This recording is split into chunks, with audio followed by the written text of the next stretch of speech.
Hey, what's going on, everyone, and welcome to another episode of The Audition with your host, myself, the Sebastian Bonet. I have been away for a minute, and pardon me, I'm actually at work right now, but I felt the need to make this video. I've been working diligently on some things, and um, yeah, I've just been really, really busy. So I'm gonna get you caught up with everything that has been going on. Hopefully, it is the light quality is okay. But make a long story short, as you know, I was getting ready last time we spoke for URTA. Well, hold on, before we go there, let's do the house cleaning rules. Right above my head, subscribe to me, all of that good stuff. Tell your friends about me. Below here, you can find all the links to get in contact with me, emails, Facebook like page, my photography pages, all of that good stuff. And so I'm not going to do the epilogue and the prologue tonight. I'm just going to jump directly into it to get you caught up. But anyways, I sound congested and got a cold because I just got back from New York City. Myself, my friend Vlad Dorson, Chelsea Williams, Tarville, Keith Oliver, Brandon Hayward, Demetria D. Silmore, and myself, the Sebastian Alexander, or as you know, Miss Sebastian Bonet, went to URTA, which is the University Residency Theater Association. It's a place where seniors that are about to graduate and graduates can go and audition for grad school in the theater world. No matter if you're an actor, if you are a playwright, if you are in the technical aspect as far as building stages, the costume, the makeup, you're able to go and audition in front of about 40 different grad schools, and then from there you can see if they're interested in you. But to give you a recap of the process, it is, you interview in front of two judges, in front of two adjudicators, and then they have the power to tell you if you will or will not go on to the next round.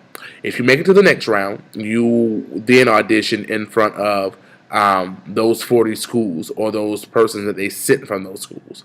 After you get done with that, you will go away for a little break, and then you'll come back, and they'll give you a printout of what schools want to interview with you. And then the interview is pretty much, like an interview. You're sitting down and telling you about the campus, about the institution. If you have any questions, you can ask questions to them or whatever the case may be. And I got one interview, and that was with Temple University in Philadelphia, Pennsylvania, which is a great school for older actors. They really don't accept any younger actors because you will be an adjunct professor there. You're taught for 1 year and you teach for 2. It's a 3-year commitment, as most theater grad schools. But to make a long story short, I was told by my faculty and staff that I was not grad school material. That they didn't think that was the best place for me. And I recognized the part that I had to play in it because I was not the best student. I did not always show my scholastics, if you will. I was very average. I didn't always apply myself. So I know I played a part in the perception of what they see of me. But I went to them genuinely, and it wasn't last minute in advance, asking them for their help, for their critiques, all this good stuff to help me prepare for URTA. They told me, we would help you, or one specific person, Professor Duncan or whatever, told me that she would help me. They helped me come up with a piece. I had my own initial piece. They told me it was too risque to take up there because they had too many, N words, and it was too many N words and crackers in it. So they suggested pieces that I should do. I went and read the play about the pieces I should do. Then they were like, well, we don't know if that would fit you or whatever. Da, da, da, da, da. Either way, I then, proceeded to have a couple of sessions with, Professor Duncan or whatever the case may be.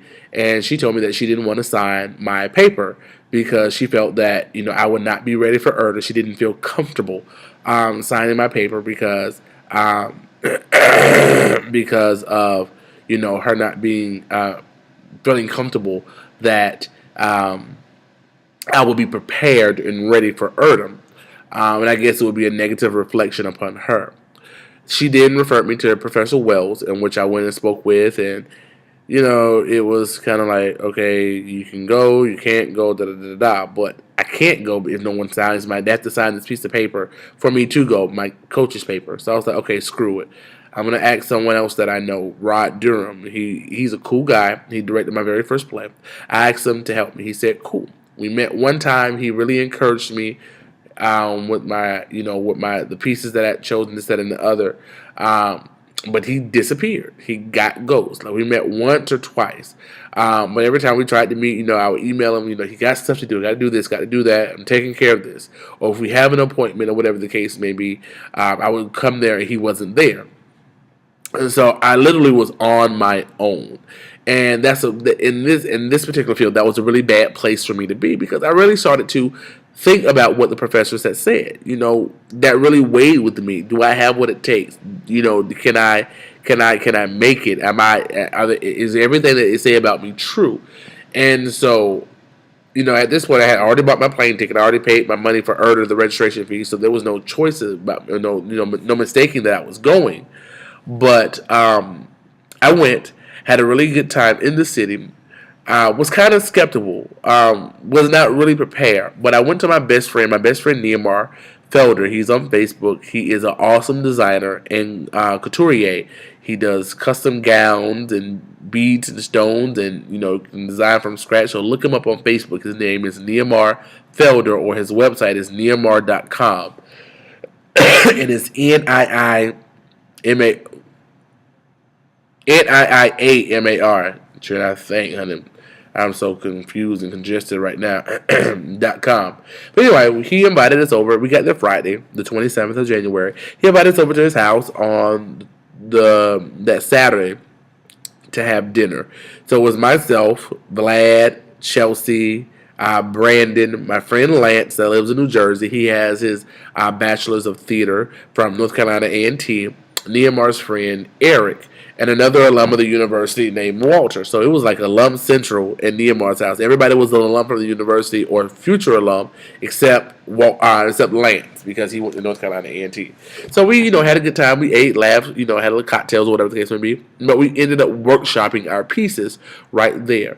And it's amazing how, we're taught and trained, but we had enough knowledge between ourselves to where we were able to critique and influence and prepare each other for our auditions or whatever. And I could honestly say, if it had not been for my colleagues from the university that graduated with me or about to graduate, I don't know if I would have did as well as I would have did. I did the best that I could on my own, preparing, memorizing, coming from a place where, what is this character trying to portray? But I'm saying all this to say, y'all be encouraged, because, people say a lot of stuff about you, and, sometimes you take it and you believe it and it gets down to your soul, and you don't want to believe it, but people have said, you're never going to make it. You're going to be just like your daddy. You're going to be just like your mama. You're not going to make it in college. You're not going to make it in life. You're not going to make it in society. You're going to go to jail. You're going to die of HIV, AIDS, whatever the case may be. You've been told a lot of things in your life, and sometimes you begin to believe it, and you begin to doubt yourself. And this is my personal testimony, because, I was in that position, but I had to say, look, I know what God has for me. I know what the talent He has given me. I know what I possess. And so I went ahead and I was like, look, I'm going to put that aside. I'm going to encourage myself and know what I can do. And I did it. I went up there and did it, and I proved them wrong. And even if I don't get into grad school this time, I'm going to go back to URTA next year and redo it again. But for these persons, that when my professors told me that they didn't think I was ready for grad school, they didn't want to sign my paper because they didn't think I was going to be prepared, these persons at URTA validated everything that I know about myself. They validated that I can be successful, that I do have talent, that I do have what it takes to succeed. I did pieces from August Wilson's Fences and a piece from Shakespeare's Merchant of Venice. The comments that they told me, the comments that they put down in the first audition for Fences were great connection in this piece. My Merchant of Venice comments was great work. and they passed me on to the next round. But like I said, I interviewed with Temple University, and I'm waiting back to hear from them. So even if I don't get in, I was validated by these persons that when my university told me that I was not going to make it, or when they told me that they didn't think I knew, and it wasn't, and I'm not going to say, I'm not saying it's my whole department that I was a part of, just certain ones in the department. When they told me that they didn't feel comfortable, and that was their right, that was their prerogative. Everybody has their, I mean, opinions are like an asshole. Everybody has one, you know. And so they stated what they wanted to, but I know what God told me about me. I know who I am as an entertainer, as an activist, as a photographer, as a black man, as an educated black man. I know who I am and whom I believe, whom I trust. And I know he would do exactly what he said he would do. Ask and you shall receive. You have not because you ask not, you know. And I put it totally in him. Like, God may help me remember these lines, encourage me to where I can go out there and put my best foot forward. And so I'm saying this to say, no matter what anybody says about y'all, no matter what anybody says about, you know, you can't do it, you won't do it, you don't have what it takes, you're questioning your gift, your talent, your treasure that God has given you, go forth and do the best that you can. Because even if I didn't get a call back and I went out there and did the best that I could, I would have been satisfied. So encourage yourself. Encourage yourself when nobody else will. Encourage yourself. You depend on you. When all said and done, when mama is dead and gone, when daddy is dead and gone, when best friends is dead and gone, when you're standing alone, you have to encourage yourself. You have to be there for you when no one else will. You have God up above, of course, but you have to speak life into yourself. I am healed. My body is healed. My mind is together. My talents are, you know, are here to be expressed. You have to do this because if you don't, you'll start to listen to what other people have to say. And then from there, you're not going to use your talents. You're not going to use your gifts. You're not going to use everything that God has given you. So that's my first bit. I got recognized several times while I was in New York and in the airport. It was so crazy, and I have to be better about this because, you know, I've been blogging for a while and I'm getting more followers and more followers, and people follow me on Twitter and on YouTube or whatever. So me and Vlad myself and Vlad, we were in Jacksonville International Airport, and we were going through security, and I'm looking rough. You know, I like to travel really comfortable because I don't like being, you know, constricted, and I'm a big dude. I don't want to sweat. I know I'm coming from the heat to the cold and back from the cold to the heat or whatever. So I was just really bummy, and I was going through security. I went through the little X-ray machine or whatever you want to call it to see if you have any weapons on you. And this girl came up to me and she was like, "Are you Sebastian Bonet?" And at first it kind of scared me, and I was like, "Oh," because it kind of shows on my face. I was like, "Okay, honey, I don't know you. I don't know who you are, what you stand for." She was like, "Are you Sebastian Bonet?" I was like, "Yeah, why?" She's like, "Oh my God, I watch you all the time on YouTube. I love you." I was like, "Oh, okay, cool." And then I was like, "Okay." I put it together. I was like, "Okay, cool." You know, she is. And I hate to say fans because I'm not. I don't consider myself a person that actually has fans, or, you know, I'm just a regular dude. I'm really approachable, whatever. So she was like, and then she went on to say it was a damn shame what they did to that boy. And I was like, oh well, yeah. And I was with the security, so I wasn't trying to be rude. I was trying to be personable, and all that good stuff or whatever. While I was in New York, I went to Nehemiah's house, and his friend Eric Green, he's on Facebook, a great guy. I walked in and he was like, "Oh my God, I see you on YouTube." I was like, "Are you serious?" He was like, "Yeah, I seen a couple of your videos." I was like, "Oh, wow." So I was like, that was one. And then the other day, I was at Sam's here in Tallahassee, picking up some groceries, doing some stuff. And this dude, he was like, "Yo, Sebastian." And I'm turning around now, and he was a worker there, and I was like, "When you gonna put up another video, dude?" And I was like, "I don't know. I actually got a couple that I've done that I just haven't put up yet." He was like, "Man, you need to put them up. You're hilarious."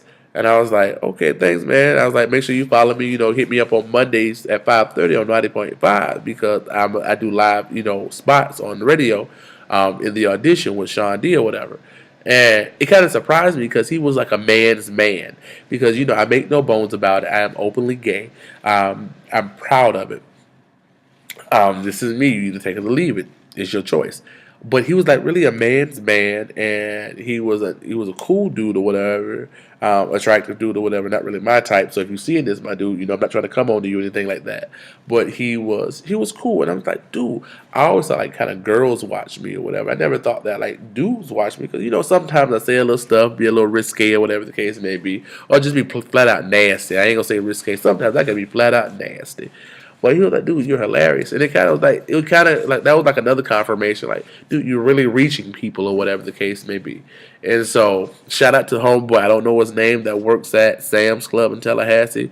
Whoop, whoop. Thanks for keeping me together. The young lady, I can't remember her name, that works for TSA in the airport. Thanks for tuning in.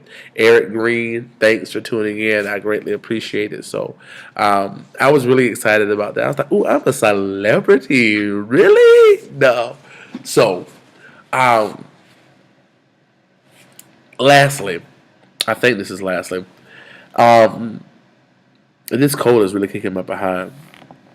Um, we're in Black History Month, and I was going to do something about Black history, saying, how important it is to remember those persons that paved the way for us to where we can be who we are openly and freely hopefully, without judgment and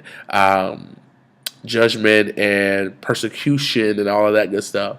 And I was like, well, who can I talk about that is, Black history? We have Dr. W.E.B. Du Bois, you have Frederick Douglass, you have MLK, you have Malcolm X, you have Shirley Chisholm, you have Rosa Parks, you have George Washington Carver, you have Mary Bethune Bethune. You have all of these influential persons that have paved the way for our race, for the accession of our people. And I was like, who do I want to talk about? Who do I want to get homage to or show homage to? And I was like, I'm going to do me. And this is not in a conceited way. But when I look at my life, I am Black history. And so are you. You are Black history. If you're a positive influence, if you are influencing people, try to on a daily basis to make this world a better place, you are Black history. When you are comfortable with yourself, when you know who you are as a person and whom you believe and whom you trust and who you stand on, no matter if it is Jesus Christ of Nazareth, if it is the Honorable Muhammad, if it is Buddha, if it is whatever, whomever you believe, if you're making a difference, if your goal is to go out and show love, if your goal is to go out and help, if your goal is to go out and educate, if your goal is to go out and inspire, you are Black history. And you must realize that for me, to look where I have come from as a person, to matriculate through the university, through my life, to form my own company on the basis of my own sweat and tears that is doing really well right now. Really, really well right now. To be able to be who I am genuinely and authentically. Not giving you this facade of who I think people want to see or who I think they want to see or whatever the case. You're seeing me in the rawest form possible. And I'm thankful to those persons that have paved the way, persons that were not just in the African American heterosexual community, but those persons in the gay community, the RuPauls of the world, the Sylvesters of the world, those persons that, were gay, what's his name from the Harlem Renaissance? That was gay. You know who I'm talking about. I want to say Wyndham for some odd reason, but you know who I'm talking about from the Harlem Renaissance. Him and Zora Neale Hurston were really good friends, and I hear she was a lesbian, at least to my knowledge. I don't know, but her, and the other one, I can't think of his name right now. It'll pop in my head. But those persons that that paved the way to make it possible for us to be a free people, to be openly accepted, to say, this is me who I am, accept me or leave me. This is who I am. We are Black history. So when you are paying homage to MLK, Malcolm X, Rosa Parks, Shirley Chisholm, all these people, pay homage to yourself. Are you making a difference? Are you providing a place to show the light for other persons that are coming up behind us? You know, are you doing the best that you can to make this the world that you want to live in? I tell everybody, and I think I heard this from Oprah somewhere else. Are you laying the groundwork for the world you ultimately want to live in? And that's simple. What are you doing? Because we all have this grand scheme of things of where, how we want to live, where we want to live, who we want to live with, you know, the kind of lifestyle we want to lead. But are you laying the groundwork for the world in which ultimately you want to live? I know I am. Are you? So when you honor these people, and my nose get stopped up and stopped up even more. When you when you pay homage to these people, pay homage to yourself, because you are Black history. I am Black history. To start a company from the ground up with my bare hands and make it flourish to what it is now.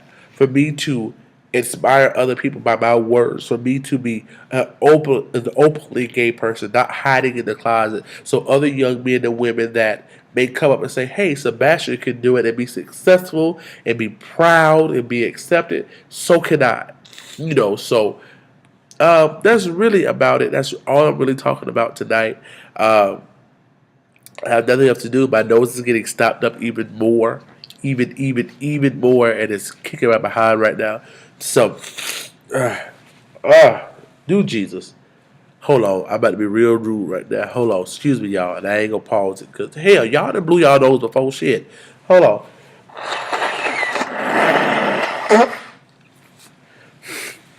At least I'll be able to breathe for like the next 30 seconds. So, anyway, and then stop right back up again. So, I can't breathe. I need me some nags and necks. Mucus! Nags and necks! Anyways, that's all I really have to say tonight. This is just a very impromptu video. I'm at work, but I wanted to go ahead and get this, off of my chest and express these things. So, make sure you follow me. Post this video on the wall. On your post this video on your friend's wall. Well, that's really about it. Make sure you follow me, subscribe me, all the stuff down here at the bottom. Ask Sebastian is coming up. I'm gonna have my email down there, so you can email me questions. I will sit down and answer your questions ASAP. So other than that, I got arthritis going on. That hurt. So other than that, y'all have a great night. Thank you for definitely tuning into another episode of The Audition with your host, the Sebastian Bonet. Oh, sure, I'm just slobbing. I'm your host, the Sebastian Bonet. Oh, happy Valentine's Day to everybody, to all the lovers in the world, all the single people. Yeah, that's really about it. T. Yeah, that's about it. So I'm gonna put back on my glasses. I took them off because you saw everything that was in my screen. Luckily, it wasn't no porn and nothing like that. But y'all be good. This is a quick video. I'll holler at y'all later. Ciao. I love you, and so do I. I mean, child, that wasn't right. Child, I love you. God loves you. Ha. And so do I. I'll holler at y'all later. Peace and much blessings. Bye.